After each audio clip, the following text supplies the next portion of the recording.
Hello, beautiful soul family. Rebecca here, coming to you from the up north northern woods of Wisconsin. Not awesome lighting, not awesome audio, but still showing up for you as I am always committed to doing for our Monday Mastery Intuitive Energy Reading, getting a sense of what we have been dealing with for the last couple of weeks, what we are in right now as far as an energy perspective, and guidance on how to move forward. Happy Virgo new moon, happy September, happy Labor Day, all sorts of new and shifting energies available to us through this beautiful moment in time. Of course, we take a moment to celebrate all of the men and women and individuals who have contributed to creating our country and everything that we have here. The joys of celebrating Labor Day is helpful in remembering to be grateful for what we have. As far as the solar weather, Schumann resonance this past week, relatively mild. Although I'd say the again, something similar to what we've been experiencing the last couple of weeks is while the solar weather and the Schumann resonance have not had extreme activity, there has been plenty of intensity. And I am happy to say I will acknowledge last week's energy reading was very difficult, very hard to put my finger on. And if you hear my kids in the background, they are playing in the water. So I'm not going to ask them to stifle their joy and their experience just for the sake of this video. So hopefully you don't mind a little bit of joy in the background. But I will say, like I said, the energy last week was very challenging, even the week prior.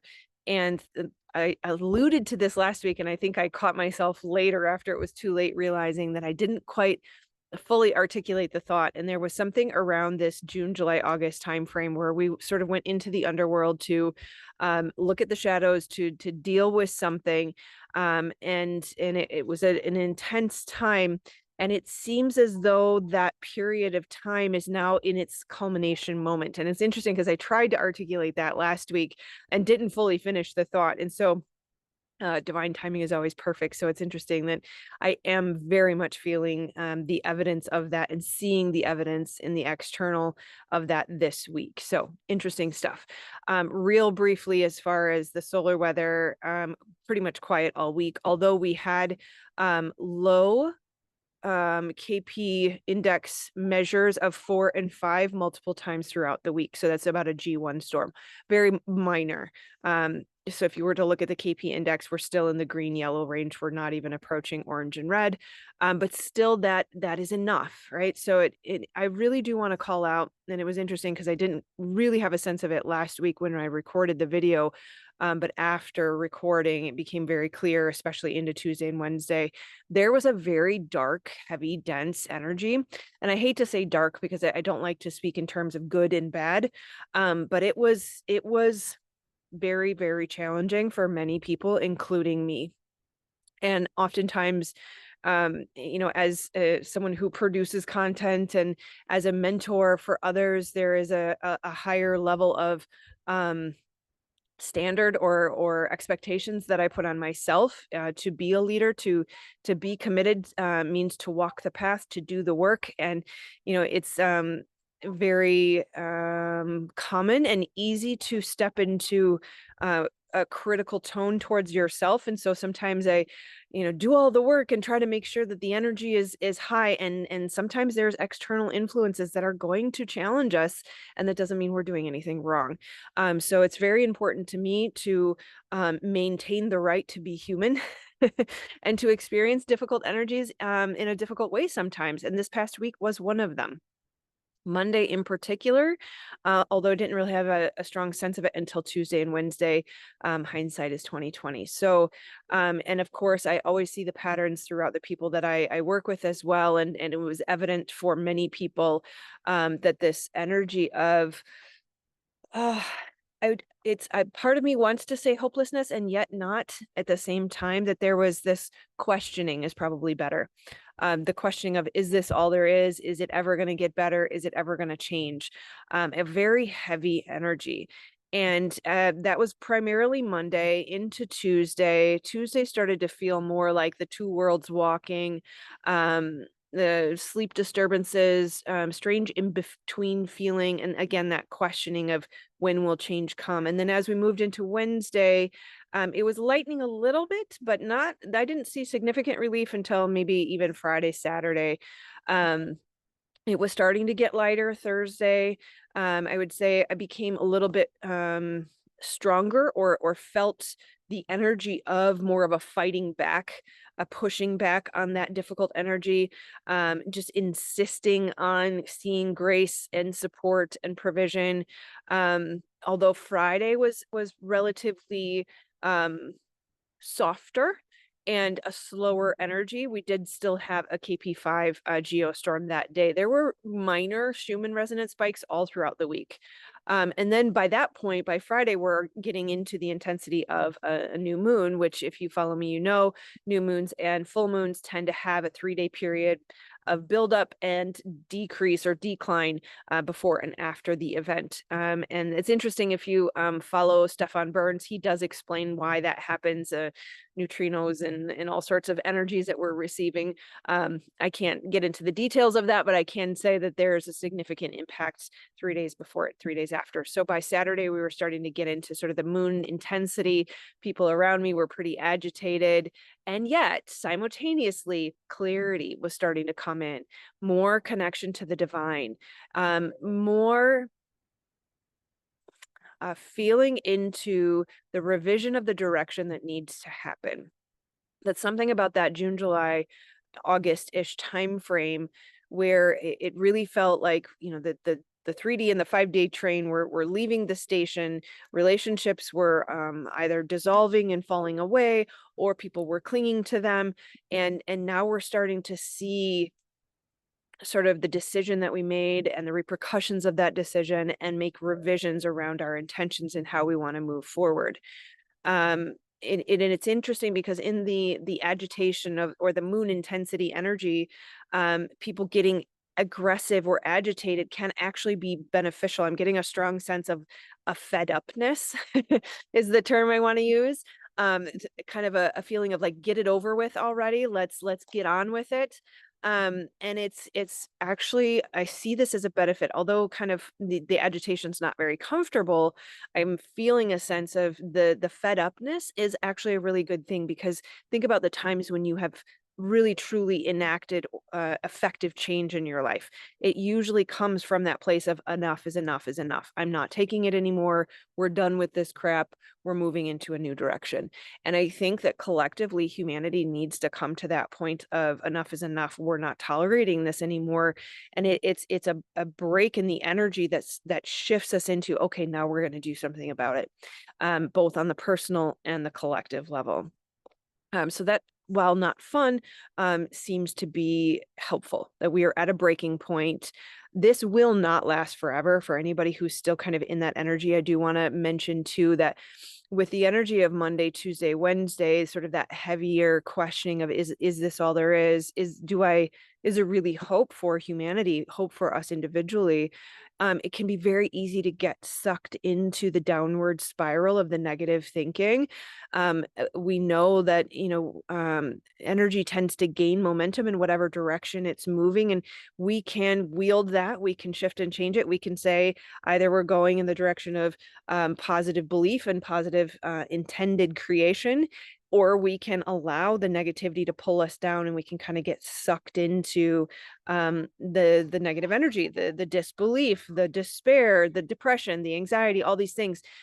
We're always gaining momentum in whatever direction we're going. So really notice if you're still kind of stuck in that yucky energy.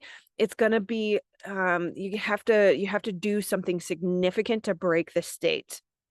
I'll get into what that looked like for me in just a second here, but changing your physical state can help you change your energetic state. So know that it is up to you, right? We don't want to sit and wait for the hero on the white horse to come in and save us. You are your own hero. You are the one who is going to make the shifts and changes in your life.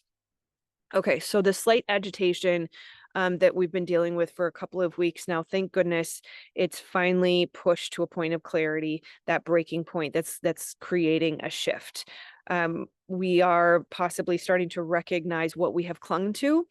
Part of what was brought up was this revisiting of old things. It is also important to note the retrograde of Mercury and Pluto and Neptune. We have quite a few planets in retrograde that are allowing us to revisit these topics, things that we have possibly been working on historically for quite some time, especially from a Pluto perspective. You're talking 16 years that it was in Capricorn. It did just move back into Capricorn this last week. And so that actually is very, very beneficial in recognizing, pardon the noise, in recognizing what we have been working with, and we are in sort of the last throes of what it is that we're moving through. This is the last taste. This is the last, I don't want to say last chance, but more so the last moments we'll have to deal with whatever it is that we've been dealing with. So be willing to let go. The clinging is what causes the suffering. And I have to raise my hand, guilty as charged over the last couple of months, that there's been some things that want to leave that I have clung to. So we have to let them go. We have to let the thought habits go, the thought patterns, the beliefs, the people, the things, everything, especially as we move into this new energy that feels very palpable, especially today. This new moon, new beginning, new phase is clearly here, and it feels like a really good thing, even though it's sort of that last moment of revisiting the old stuff. It's like, all right, we're finally at the last, oh my gosh, it reminds me of running a half marathon, right? The last 0.2, the last bit of that race where you can see the finish line. We're on the home stretch. We're right there. So be willing to let go of everything and know that if it is for you, it will stay. And if it's not, it will leave, right? Even if you love the people that you want to keep in your life, but they are not choosing to evolve and to grow, then we have to let them go, right? Let go of everything that you've clung to, let go of everything that seems right by 3D rules. Remember, we are no longer playing the 3D game. We are playing the 5D game. Keep an eye out for that video. I'm going to explain how to play by the 3D rules versus the 5D rules. But we really have an opportunity to start shifting our perspective and how we perceive things. That's a video for another day. But remember that clinging prevents growth and leads to stagnation at best. If anything, if we are not growing, we are dying. Again, energy is moving in one direction. Is it growth or is it death? Right. And so in our clinging, we are causing stagnation, which is causing pain and suffering. So we really want to consciously make those efforts to fully let go and soften into everything. Remembering that what you see around you is not as you think it is. You have assigned meaning to everything. It doesn't mean what you think it means. The reasons you are suffering are not because of why you think you are. And so really just let go of every perspective, every belief, every label, really soften into the nothingness. The nothingness is the all, is everything. And I know that can be difficult to kind of get your hands on, but really just let go of every perception, every meaning making assigned to anything in your life, and consciously choose to let go. Feels like there might be a video topic there on how to let go. But we'll think about that later. If you choose to cling to someone or something that is preventing your moving up, your ascension, it will act as an anchor. It will hold you back. It will limit you. It will make you like it, which is a difficult thing to articulate when we're talking about everyone and everything. But you will become like it or like them, whether you like it or not. So really recognize what you are surrounding yourself, whether it's what you're surrounding yourself with, whether or not it's people, places, things, music, video, education, even just right down to the oils that you put on your body, right? Just really consciously choose everything from a place of, will this help me move towards growth? Will this help me move towards love? Or does this anchor me in fear and restriction and limitation and the belief in evil, the belief in negativity, lower vibrations.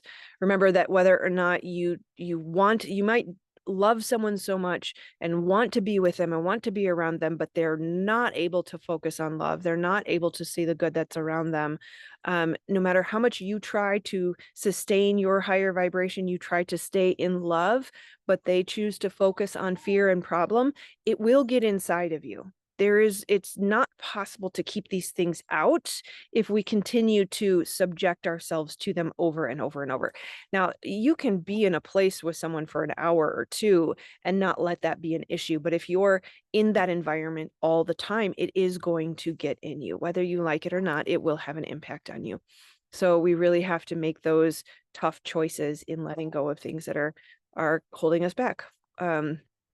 Also, one point to note is if we're clinging to things at a subconscious level and we don't quite realize it, we will start to feel anxiety. Even if it doesn't seem obvious, it might be very subtle. You might not know, why am I feeling depression? Why am I feeling anxious? Why am I gaining weight? Why am I more drawn to coping mechanisms? These are all very subtle messages that are saying something is not working, something needs to change, and you're being asked to address that as soon as possible. Hold on. When we choose to acknowledge the signals of the body, acknowledge that there is something trying to get our attention and say, hey, this isn't working, that's when we can start to take those steps towards growth and expansion again. It will be as simple as declaring a new intention. Just even in your mind to say, I choose to let go of this thing. I will no longer cling to the past. I'm ready to move forward. Your declaration of an intention is heard energetically by God, source, creator, divine, the universe, right? This is the first step in taking our power back. We're going to reclaim our energy and start to move it towards growth again. This also can be very well supported by stepping up the self-love, stepping up the self-care, stepping up your mental health. All the things we know, worth repeating. Drink water, but make sure you're drinking water with salt. You need salt as a mineral to help you stay hydrated. We can't have just water. Natural electrolytes are amazing. If you don't have access to something like mineral drops or elements, mineral supplement for water, you can just put some sea salt and honey in your water, and it's a natural hydration liquid. Do not drink things like Gatorade. We don't need to go down that path, but really taking care of your mental health is taking care of the physical body. Remembering that 90% of serotonin is made in the gut. We have to take care of our microbiome. We have to take care of our body to ensure our mental health. So take brain supplements, eat foods that contain sunshine and living water, shut off your electronics at night, your Wi-Fi especially. And most importantly, I'm in a neuroscience and trauma program, and I learned about BDNF recently, and it has been coming to me in dreams and meditations where I just hear repeated over and over and over BDNF. BDNF stands for brain-derived neurotrophic factor. Essentially, all you need to know is it's kind of like a protein that is like Miracle-Gro for neurons in the brain. As we are trying to grow, mature, make new neurons, new neural pathways, new thought habits, BDNF is extremely important and is created most effectively through exercise. And I want to quickly clarify, when I say exercise, don't think I have to go to the gym. I have to do something I don't want to do. It can be as simple as walking up and down the stairs, carrying firewood inside, going for a run, which has been my method of choice this week, and it is super helpful. I used to be a big runner, but I would run from a trauma response of run and trying to beat on myself and lose weight, versus now I run to feel good, to get closer to God, to increase my neural pathways and increase my mental health, to fight against these energies that want to pull us down. So really look at how, and I love yoga. I love taking walks, but it needs to be a little bit more. We need to break a sweat, right? So we need to get the blood flowing to the brain to be able to increase our BDNF. So definitely make sure you're ramping up your self-care as we move into these last throes of this energy. So like I mentioned earlier, the energies are shifting in a really big, powerful way. New energies are here. They are knocking at the door. It's really interesting how It's always darkest before the dawn. These last couple of weeks, even just a struggle to feel connection to source was knocking at my door. And now it's like, all right, here we go. Buckle up because it's time. It's go time. Right? The end is near. I don't know if you're familiar with The Fourth Turning as a book, but essentially it talks about humanity collectively, and especially in governments and countries, we have four turnings. And essentially you go from everything's great and amazing to everything's falling apart, and then cycle back through those four turnings again. We are in the fourth turning. We are in the falling apart, which is necessary for us to rebuild.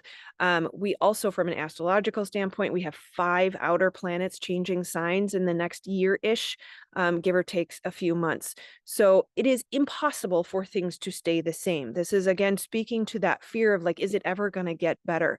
It is going to change. It is changing right now in a massive way. And the next 2 to 6 months, we're revisiting the last remnants. We're picking up the crumbs of all of the crap that has been called forward and dealt with, and we are fully stepping into this new world here in just a few months, right? We're doing it now. The old world is dying. This is kind of like the last moments of like I said, the marathon. We're in the home stretch, right? So hang tight, believe that good things are coming, fight those thought demons that want to hold you back and tear you down. Get pissy with your affirmations. This is how I felt effective this week. It's just, no, I insist on seeing the evidence of grace. I insist on seeing the evidence of support. Flex your creative muscles by what you choose to see, remembering that the eyes and the reticular activating system are choosing what to see based on your beliefs and your thoughts. So choose to consciously direct what it is that you see and tell your brain and body, we are supported now, right? The future is here now. I'll say this finally before I break. I have been seeing the 2s like never before. A massive influx of 222. I think at one point I saw 6. 2, 2, 2, 2, 2, 2. And of course, we know that 2 is balance. 2 can be the masculine and feminine. 2 can be love. So really focus on balance in your life. Go through the checklist. Are you getting good sleep? Are you getting too much sleep or not enough sleep? Are you exercising? Are you breaking a sweat, right? What foods are you eating? Do you have loving connection in your life? You need to connect with people. There's a part of our brain that literally will starve to death if we don't have love and connection. Are you in service to someone or something? Are you offering your loving connection to others in the world? Are you getting out into nature? Are you grounding? Are you meditating? What are you creating? Consciously create some things on purpose with intention, because we're made to be creators, right? Reaffirm your commitment to the divine. And remember, it's always darkest before the dawn. So let me say that again, because I feel like that was said too quickly. Reaffirm your commitment to the divine. There can be these moments, these existential crises where we feel like, where's God in all of this? Reaffirm, whether the outside world offers evidence of the connection and the love and the support or not, choose to believe. Sometimes it comes down to a choice. It doesn't look like God is in this thing, but I don't care. I choose to believe, right? Insist on seeing the good, insist on believing in the divine plan. And I will say this, my daughter picked out a necklace for me. I think I left it upstairs. We were at the store yesterday, and she said, "Mommy, your cross broke about a year ago." It was actually the night before Halloween. My cross necklace broke, and she said, "We need to get you a new one." And she picked one out for me, and it had a Bible verse on it, which was amazing. And it said, it was Jeremiah 29:11. It said, "For I know the plans I had for you, plans to prosper you and not to harm you, plans to give you a hope and a future." And it was really interesting because as I was writing that note for this video, I had the prompting, look at what is the book of Jeremiah about. And it was that Jeremiah was the prophet who was letting, I think it was Judah, no, it was the Israelites, that because they had been living very disobedient, evil lives, that there would be punishment. And yet they were promised a hope and a future. And so that felt very relevant to where we're at globally, collectively in the world today, that there are some people who will have to pay for their crimes against humanity, and we can trust that the divine does have plans to prosper us, to give us hope and a bright future. And sometimes in the throes of the final stretches of the half marathon, it can all feel like, is this worth it? Why am I doing this? Will it ever get better? But when you cross that finish line, it's worth it. So, oh, so good to be energetically back with you. Um, I look forward to the future. I love you all so much, and I will see you on the next one. Oh, and do check out the video posted this last weekend around expanding time to assist in your ascension. It was a beautiful gift. All right. I love you, my friends, and I will see you on the next one. Namaste.